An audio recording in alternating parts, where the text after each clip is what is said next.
100 days earning ఛాలెంజ్లో ఈరోజు అయితే day 5. ఈరోజు మా క్యాటరింగ్లో పుదీనా రైస్ ఎలా చేద్దాం చూద్దామండి.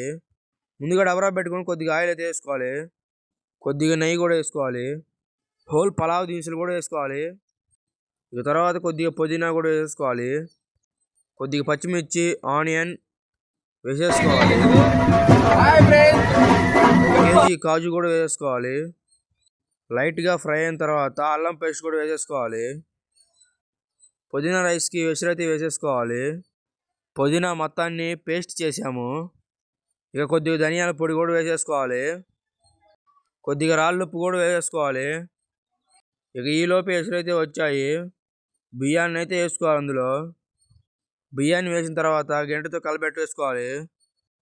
ఫైనల్గా పుదీనా రైస్ అయితే కంప్లీట్ అయింది.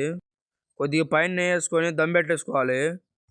ఈరోజు ఎర్నింగ్ వచ్చేసి 2000 చేసాం మామ. వీడియోస్